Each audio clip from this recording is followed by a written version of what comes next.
अखिलेश यादव वो बोलते हैं कि इन लोगों ने तो राम तक को नहीं छोड़ा, राम भी असुरक्षित हो गया, चंदा चोरी हो गया और अपराध बेलगाम है, पुलिस किसी की बात मानती नहीं।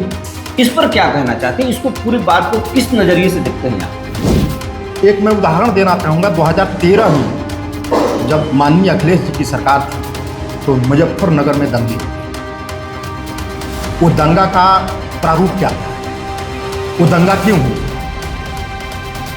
और उस दंगे के बाद इतनी बड़ी सूबे की सरकार अखिलेश यादव की उस दंगे के साथ में क्या कर रही है। मैं आपको याद दिला दूं, वो दंगा में लोग ठंड में, जहां 12 से 15 डिग्री टेम्परेचर में मुजफ्फरनगर, शामली, बागपत में लोग ठंड में ठिठुर रहे थे, उस समय सैफई में 5 सितारे सैफई महोत्सव मना करके और उस समय नचाए जा रहे थे मुंबई से उठाकर। उस समय आजम खान की भैंस ढूंढने के लिए 4-4 थाने की पुलिस वैन ढूंढने में लगी रहती थी। आपके सरकार में भी तो कहा जाता है कि पुलिस मनमर्जी कर रही है, पुलिस वो काम कर रही है जो पहले माफिया करते थे।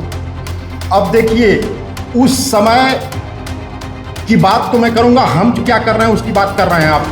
आपको मैं बता दूं कि उत्तर प्रदेश की पुलिस किसको मार रही है? जो बलात्कारी है, जो हमारी बहन बेटियों और माताओं के इज्जत के साथ खिलवाड़ कर रहा है, उसको उस भाषा में जवाब देना चाहिए, उसको माला पहनाना चाहिए। जनता तीसरी बार आशीर्वाद देकर के भारतीय जनता पार्टी की सरकार बनाएगी और यहाँ इस धरती पर ये अजय दुबे का आत्मविश्वास है या अहंकार, बीजेपी का अहंकार है? बीजेपी कोई अहंकार में नहीं जीती। बीजेपी एक छोटे से छोटे लोकल चुनाव को भी अपना आखिरी चुनाव मानकर लड़ती है। बीजेपी के कार्यकर्ता 365 दिन उसको लग करके चुनाव को जीतने के लिए दिन रात मेहनत करते हैं। हम वो सिर्फ कुकुरमुत्ते की तरह चुनाव में निकलने वाले लोग नहीं हैं। माननीय अखिलेश यादव की सरकार में 4 मुख्यमंत्री होते थे। एक मुख्यमंत्री उसमें आजम खान जी कहे जाते थे इस प्रदेश में। अखिलेश यादव जब सीएम थे बच्चों को लैपटॉप बांट रहे थे। अखिलेश यादव जब सीएम थे एक्सप्रेसवे बना रहे थे। आपने क्या किया? जनता आपको वोट करे। पूरे उत्तर प्रदेश के किसी भी शहर में जाने के लिए आप जाइए, पहले घंटों लगता था आने में। अब आप किसी भी शहर से किसी शहर में जाइए, आपको एक्सप्रेसवे मिल जाएगा। ये पूरा उत्तर प्रदेश का दूसरा नाम भी एक्सप्रेसवे का प्रदेश है। देश की सियासत यूपी से तय होता है और यूपी को बिना समझे देश को नहीं समझ सकते। यूपी में अगले साल चुनाव है, लेकिन चुनावी माहौल अभी से दिख रहा है।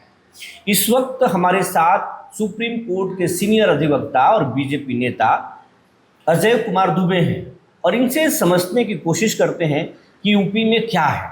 सरकार बीजेपी की है, बीजेपी बोल रही सब कुछ ऑल इज वेल है और विपक्ष का कहना है यहाँ पर भ्रष्टाचार से लेकर अपराध तक बेलगाम है। तमाम सवालों के जवाब चाहेंगे। पेट्रोल के मुद्दा को भी समझेंगे, इथेनॉल बिक रहा है, तो फिर दिल्ली के जंतर मंतर पर भी आंदोलन चल रहा है। दिल्ली, बिहार, उत्तर प्रदेश की सत्ता पर इसका फर्क पड़ेगा कि नहीं? अजय जी, बहुत बहुत स्वागत है सूर्य विहार में आपका। बहुत बहुत धन्यवाद कि इतने गंभीर मुद्दे के ऊपर आप जो है चर्चा करने के लिए आपने चुना है, इसके लिए बहुत बहुत बधाई आपको। सबसे पहले तो हम लोग बात करेंगे कि यूपी में आपकी सरकार है, 10 सालों से आपकी सरकार है।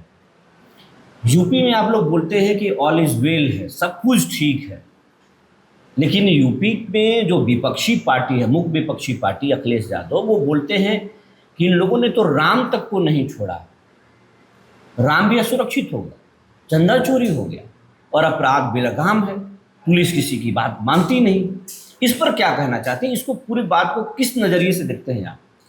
देखिए, अखिलेश जी की अपनी परेशानी है जो इस प्रदेश की जनता और इस प्रदेश के जो लोग हैं वो बखूबी समझते हैं। अब जहाँ तक रही बात लॉ एंड ऑर्डर की, तो आप अगर ध्यान करेंगे, आप तो पत्रकार हैं और प्रबुद्ध पत्रकार हैं। आप उत्तर प्रदेश, बिहार, झारखंड, आसाम, इन सारी जगहों पे आपकी बहुत मजबूत पकड़ है और ज़मीनी हकीकत को आप जानते हैं।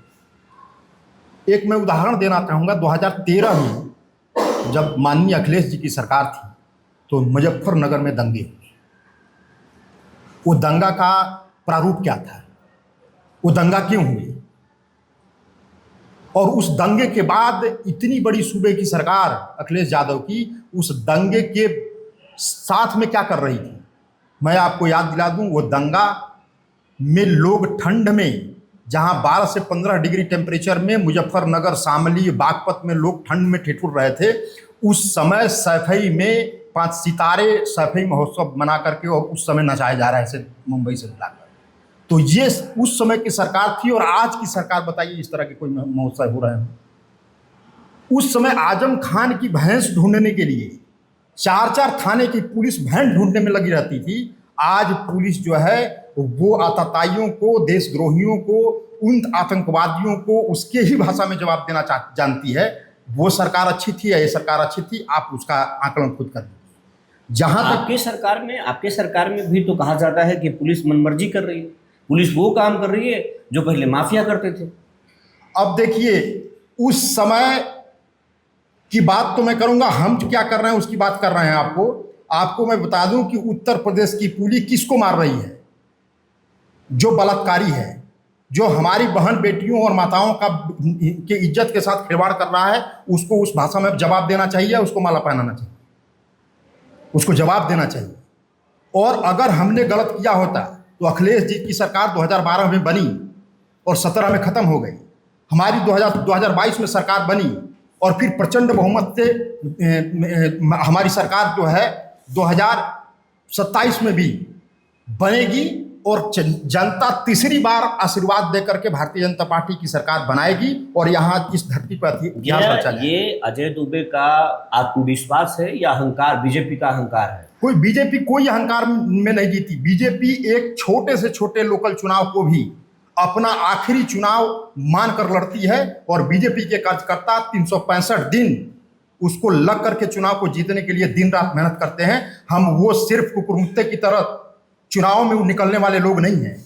अजय जी, मेरा फिर सवाल है कि जब आतताइयों को, जब आप अतीक अहमद, मुख्तार अंसारी या बड़े बड़े जो माफिया हैं उनको जब आप जमींदोज करने की बात करते हैं, उन पर एक्शन लेने की बात करते हैं, फिर ये राम मंदिर में एक्शन क्यों नहीं हो रहा है? ये तो अखिलेश यादव बोल रहे हैं।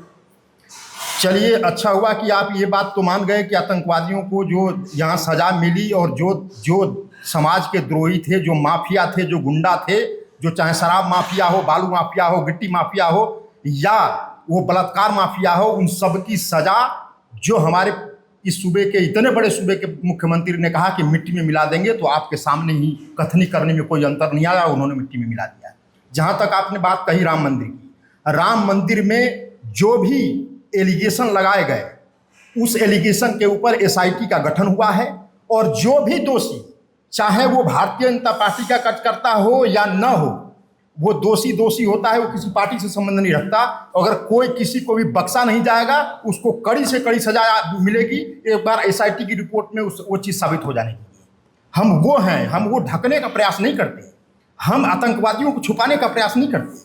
हमारी स्थिति स्पष्ट है कि लोग जनता के संवेदनशीलता के साथ जो भी खिलवाड़ करेगा, हम उसकी उसी भाषा में जवाब देंगे। ये हमारी सरकार की प्रतिबद्धता है। आपके दल पर यह भी तो आरोप लगता है, आपके मुख्यमंत्री पर यह भी तो आरोप लगता है कि आप अपने लोगों को बचाते हैं, विरोधियों को आप बड़ा माफिया बता देते हैं, उन पर एक्शन, अपने लोगों पर एक्शन होता नहीं। अब आपको एक अपने लोग और पराये लोगों पे आपको एक उदाहरण बता दूं। अभी रिसेंट की घटना, हफ्ते दिन के अंदर रामपुर में अली जौहर यूनिवर्सिटी आजम खान जी ने बनवाई। उसको बनाने के लिए अप्रूवल कैसे मिल गया? माननीय अखिलेश यादव की सरकार में 4 मुख्यमंत्री होते थे। एक मुख्यमंत्री उसमें आजम खान भी कहे जाते थे इस प्रदेश में। उनके अली जौहर यूनिवर्सिटी जो अवैध रूप से बिना किसी अप्रूवल के वहाँ उस जमीन के ऊपर कब्जा करके कंस्ट्रक्शन किया गया। 35 वहाँ की लोकल बॉडी ने 35 बिल्डिंग को गिराने का आदेश निकाल दिया है। वो सरकार है। हमारी सरकार में बताइए कौन है? हमारी सरकार में चाहे अपने हो पराए हो, अगर कहीं से भी इंक्रोचमेंट, कहीं से भी कब्जा है, उसको छुड़ाने का हमारी सरकार प्रयास करती है। कहीं कोई कथनी और करने में कोई अंतर नहीं। और जहाँ तक इस प्रदेश की जनता की, जो 25 करोड़ जनता है, उसका भारतीय जनता पार्टी और उसके नेतृत्व के ऊपर पूरा भरोसा है। और मैं किसी घमंड में और पार्टी के पक्षपात में नहीं कह रहा हूँ। आप जाइए मार्केट में, देखिए, लोगों के बीच में आप जाएंगे, महिलाओं के बीच में जाइए, बच्चों के बीच में जाइए, बच्चियों के बीच में जाइए, गन्ना किसान के बीच में जाइए, आप किसानों के बीच में जाइए, सभी लोग खुशहाल हैं। और जहाँ तक रही जहाँ तक रही कानून व्यवस्था और इस देश की तरक्की की बात, तो यही अखिलेश यादव जी कहा करते थे कि बाबा जी मठ से आए हैं और मठ में जाएंगे। लेकिन बाबा जी ने साबित कर दिया कि मठ से आने वाला भी इस प्रदेश के अंदर में लठ चलाएगा, और अतीक, मुख्तार अंसारी और इस तरह के तमाम लोगों का उन्हीं की भाषा में जवाब दे करके प्रदेश के अंदर में लॉ एंड ऑर्डर को चुस्त दुरुस्त करना, यहाँ बाहर से एफडीआई ला करके इस प्रदेश की तरक्की करना, और हर चीज़ में देश आगे है। चाहे आप एक्सप्रेसवे देख लीजिए, चाहे आप एयरपोर्ट देख लीजिए, चाहे आप स्टेट हाईवे देख लीजिए, चाहे मेडिकल की व्यवस्था देख लीजिए, चाहे बच्चों की शिक्षा की व्यवस्था देख लीजिए, हर क्षेत्र में आप कंपैरिजन कर लीजिए कि 2017 के पहले और 2017 के बाद का आप ही के सवाल में एक सवाल आप ही के जवाब में एक सवाल छिपा हुआ है। अखिलेश यादव जब सीएम थे बच्चों को लैपटॉप बांट रहे थे, अखिलेश यादव जब सीएम थे एक्सप्रेसवे बना रहे थे, आपने क्या किया? जनता आपको वोट करे। आप खुद चलकर आए होंगे, जहां से भी आते होंगे, आप बताइए पूरे उत्तर प्रदेश के किसी भी शहर में जाने के लिए आप जाइए, पहले घंटों घंटों लगता था आने में। अब आप किसी भी शहर से किसी शहर में जाइए, आपको एक्सप्रेसवे मिल जाएगा। ये पूरा उत्तर प्रदेश का दूसरा नाम भी एक्सप्रेसवे का प्रदेश है। उत्तर प्रदेश का दूसरा नाम भी यहाँ एयरपोर्ट का प्रदेश है। उत्तर प्रदेश का दूसरा नाम भी विकास की जो गाड़ी है और विकास का जो पहिया भारतीय जनता पार्टी ने जो स्थापित किया है, वो दिखा दिया है कि भारतीय जनता पार्टी ही लोगों के संवेदनशीलता के साथ उनकी भलाई के लिए वो प्रयासरत रहेगी और आगे भी इसी तरह लोगों के बीच में काम करती रहेगी। एक चीज, ये भारतीय जनता पार्टी एक सवाल आपसे हम ये करना चाहेंगे कि बीजेपी के जो यूपी संगठन है उसमें गुटबाजी हावी है, ये मानते हैं आप? नहीं, बिल्कुल ही नहीं। कोई देखिए क्या है कि जो लोग अपने पार्टी के अंदर में लोगों को जोड़कर नहीं रख सकते, वो सोचते हैं कि दूसरे लोग भी वैसे ही हैं। अखिलेश यादव जी अपने चाचा को नहीं जोड़ पाए, अपने पिताजी की विरासत के ऊपर कब्जा किया, बुलडोज चला करके ले लिया। एक सवाल ये, और वो सोच रहे हैं कि इसी तरह भारतीय जनता पार्टी का ही एक धड़ा है जो कहते हैं कि केशव मौर्य के नाम पर बीजेपी चुनाव लड़ी, लेकिन केशव मौर्य को मिला क्या?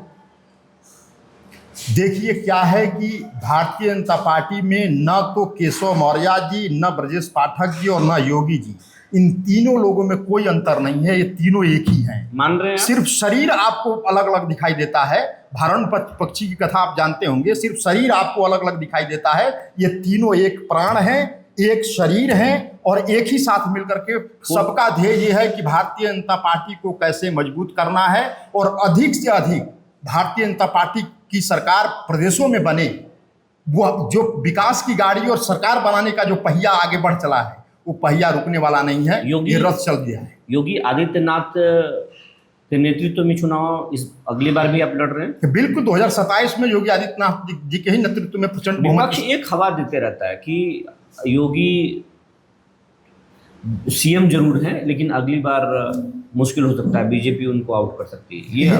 ये पहले कांग्रेस और जो समाजवादी पार्टी है पहले अपना मुखिया तय कर ले। ये भारतीय जनता पार्टी का काम है कि उसका मुखिया अगला कौन होगा। वो भारतीय जनता पार्टी का इंटरनल मामला है। वो भारतीय जनता पार्टी बैठ करके, हमारे नेता सक्षम हैं, तपस्वी हैं, बलिदानी हैं, त्यागी हैं, वो सब कुछ बैठ करके सेटल कर लेंगे। दूसरे की आवश्यकता नहीं। योगी में सबसे अच्छा क्या आपको लगता है? निर्णय लेने की त्वरित क्षमता। योगी में अगर आपको एक कमी ढूंढना हो तो क्या है? कोई कमी नहीं। केशव मौर्य आपको कैसे नेता लगते हैं? बहुत बढ़िया नेता लगते हैं। जन नेता हैं उत्तर प्रदेश। उनमें क्या खास है?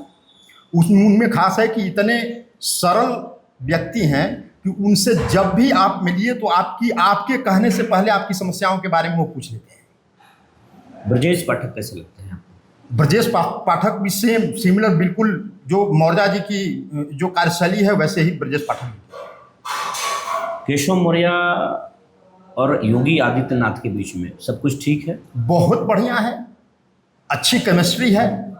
और 2000 मैंने आप ही मान चलिए 17 से मिलकर के कंधा से कंधा मिलाकर काम कर रहे हैं। किसी तरह की कोई परेशानी नहीं है। हाँ, आप पत्रकार हैं, अगर ग्रसित होंगे विपक्षी पार्टियों से तो उसकी बात मैं किसी से नहीं, न मैं आपसे ग्रसित हूं और न मैं विपक्षी पार्टी नहीं है क्या? अब अखिलेश यादव से अगर बात करते हैं तो वो बोलते हैं कि आप बीजेपी वाले हैं, नहीं, आपसे बात कर रहे हैं तो आप बोल रहे हैं विपक्षी हैं। तो अखिलेश यादव जी की नहीं पता, लेकिन आपके बातों से, आपके प्रश्न से ये लग रहा है कि आप कहीं ना कहीं मैंने ग्रसित हैं पूर्वाग्रह से कि भारतीय जनता पार्टी की सरकार।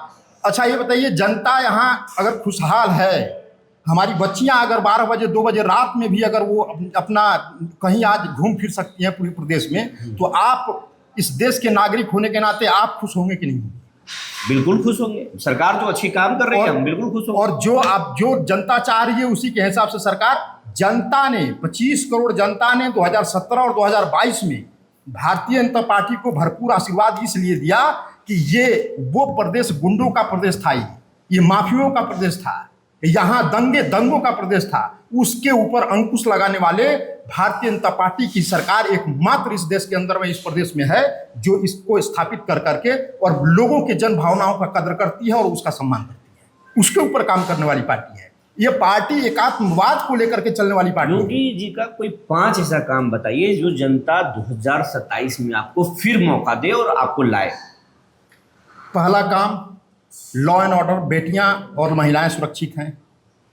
दूसरा काम, आप पश्चिमी उत्तर प्रदेश में देखेंगे गन्ना किसानों का, आप करिएगा गन्ना किसानों का जो एमएसपी का भुगतान नहीं हो पा रहा था इस प्रदेश मतलब 2017 आपका एक हुआ लॉ एंड ऑर्डर, दूसरा हुआ किसान, तीसरा हुआ इस प्रदेश के अंदर में इंडस्ट्री, जो कभी सोच नहीं सकता था वो इंडस्ट्री स्थापित हुई है। आप जाकर के नोएडा, गाजिया, उत्तर प्रदेश और पूरा मेरठ तक देख लीजिए, पूरे प्रदेश में इंडस्ट्री लग रही है, एफडीआई आ रहा है। यहाँ पे जो सरकारें जो हैं वो अच्छी चल रही हैं, कोई घोटाला नहीं हुआ है। आप देखिए 10 साल की सरकार हो गई है, घोटाला मुक्त सरकार चल रही है।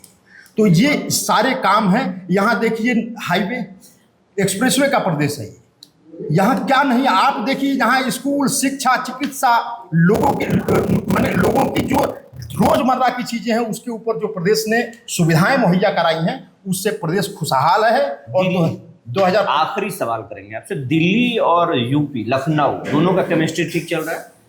बिल्कुल केमिस्ट्री ठीक है। अगर केमिस्ट्री ठीक नहीं चलता तो किसी भी सरकार, आप भी प्रबुद्ध पत्रकार हैं, अगर केमिस्ट्री केंद्र और स्टेट की केमिस्ट्री अच्छी नहीं होगी तो कोई भी सरकार नहीं चल सकती।